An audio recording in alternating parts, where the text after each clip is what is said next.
Hello friends, welcome to my YouTube channel. दोस्तों, कैसे हैं आप सभी? दोस्तों, आशा करते हैं आप सभी अच्छे होंगे, मस्त होंगे और स्वस्थ होंगे। आज हम लोग दोस्तों बात करने वाले वास्तविक संख्या यानी रियल नंबर।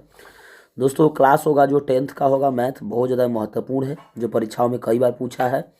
और एक्सरसाइज दोस्तों होगा 1.2। तो आइए दोस्तों प्रश्न को स्टार्ट करते हैं। प्रश्न जो होगा बहुत ज़्यादा महत्वपूर्ण होगा। प्रश्न तीसरा होगा। तो आइए हम लोग समझने का प्रयास करिएगा। जैसे दोस्तों बोल रहा है पहला प्रश्न में, अभाज्य गुणनखंड विधि द्वारा निम्नलिखित पूर्णांकों के मौसौ यानी एचसीएफ हाईएस्ट कॉमन फैक्टर और लॉसौ यानी एलसीएम ज्ञात कीजिए। यानी आपको अभाज्य गुणनखंड विधि द्वारा ज्ञात करना है।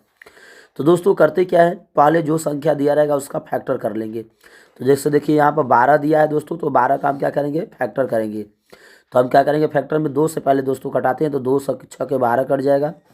पुनः 2 से कटाएंगे तो 3 बार में कट जाएगा, 2 तिहाई 3 6।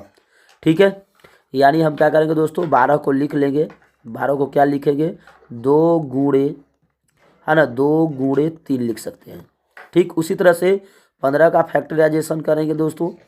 15 देखिए 2 से तो कटेगा नहीं, तो 3 से कटाएंगे। 3 पाँचे 15 यानी कट गया। 3 पाँचे 15 दोस्तों, 15 कट गया। ठीक है, तो 3 गुणे 5 बार में, 3 गुणे 5 बार में कट गया। उसी तरह से दोस्तों क्या है, 21 है, तो 21 का भी फैक्टराइजेशन कर लेंगे।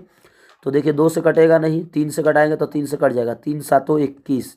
ठीक है, तो हो जाएगा दोस्तों 21 का फैक्टराइजेशन करिएगा तो 3 गुणे 7 लिखिएगा। क्या लिखिएगा, 3 गुणे 7। दोस्तों पहले आपको क्या करना होगा, पहले आपको एचसीएफ बोल रहा है यानी मौसौ पूछ रहा है। तो पहले आप क्या लिखिएगा, मौसौ, यानी मौसौ बराबर क्या होगा। तो मौसौ बराबर क्या होगा दोस्तों, मौसौ का मतलब होता है जो सभी में कॉमन हो। तो देखिए सभी में कॉमन क्या है, यहाँ पर ध्यान से देखिए, सभी में कॉमन क्या है, 3 है। तो दोस्तों इसका मौसौ क्या हो जाएगा, 3 हो जाएगा। यानी यहाँ पर 3 सभी में कॉमन है, तो इसका मौसौ हो जाएगा 3। तो लिख देंगे मौसौ 3। उसी तरह से हमें क्या ज्ञात करना है दोस्तों, लॉसौ ज्ञात करना है, यानी एलसीएम ज्ञात करना है। तो एलसीएम बराबर क्या लिखिएगा, पहले आप मौसौ को लिख दीजिएगा, गुणे, फिर जो बचा हुआ संख्या, जैसे यहाँ पर देखिए 2 2 2 बार है, तो लिखिएगा 2 गुणे 2, 2 बार हो गया।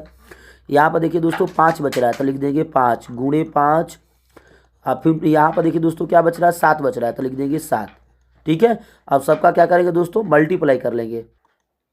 तो दोस्तों करिएगा क्या, सबका मल्टीप्लाई करेगा तो हो जाएगा 2 दूना के 4, 4 पाँचे 20। 20 में दोस्तों क्या करेगा, ये हो जाएगा 7, तो 20 साते 140 और 14 तिया 42, यानी 400 दोस्तों क्या हो जाएगा, 20 हो जाएगा। तो लॉसो क्या मिला दोस्तों, 420 मिला। और मौसौ क्या मिला दोस्तों, आपको 3 मिला। उम्मीद करते हैं आप लोग मेरी बातों को समझ लिखिएगा। प्रश्न नंबर 2, प्रश्न नंबर 2 को देखिएगा दोस्तों, करा इसमें भी वही संख्या है, बस प्रश्न नंबर 2 है, करा मौसौ और लॉसौ ज्ञात करना है अभाज्य गुणनखंड से। जैसे देखिए 17 है, तो दोस्तों 17 का फैक्टराइजेशन कैसे करिएगा, लिखिएगा 1 गुणे 17।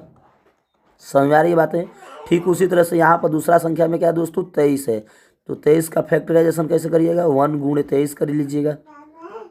ठीक उसी तरह से यहाँ पर दिया है दोस्तों क्या, 29, तो 29 का फैक्टराइजेशन कैसे करिएगा, तो 1 गुणे 29 कर लीजिएगा। जो सभी में मिले उसको क्या बोलते हैं दोस्तों, जो सभी में मिले उसको हम मौसौ बोलते हैं। तो मौसौ क्या हो जाएगा इसका, ध्यान से देखिए, सभी में मिल रहा है क्या, 1, तो लिख दीजिएगा मौसौ बराबर, है ना, मौसौ बराबर क्या लिख दीजिएगा, 1 लिख दीजिएगा।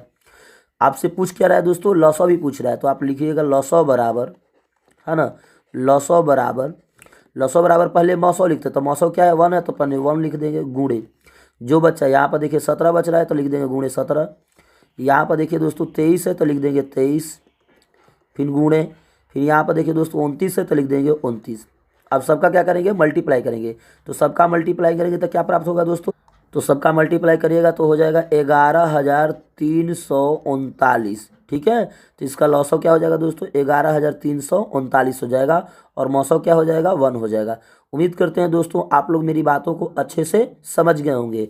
आइए प्रश्न नंबर 3 को देखते हैं। प्रश्न नंबर 3 को जरा ध्यान से समझने का प्रयास करिएगा। प्रश्न नंबर 3 ध्यान से देखिएगा, करा 8 है, 9 है और 25 है।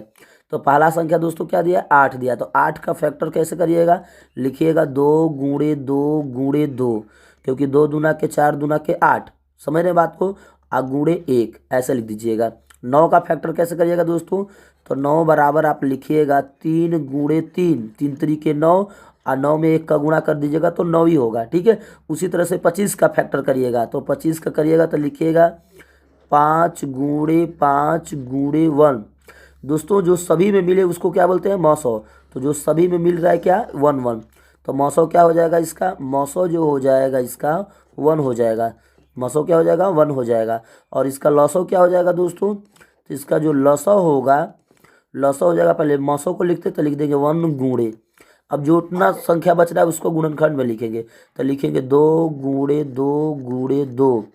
यहाँ पर देखिए दोस्तों 3 बार 2 है तो मैंने 3 बार 2 को लिख दिया। यहाँ पर देखिए 2 बार 3 3 है तो लिख देंगे 2 गुणे 3 गुणे 3, 2 बार हो गया। यहाँ पर देखिए दोस्तों 5 2 बार है तो लिख देंगे गुणे 5 गुणे 5। उम्मीद करते हैं यहाँ तक क्लियर होंगे सभी लोग। अब क्या करेंगे दोस्तों, सभी का मल्टीप्लाई करेंगे।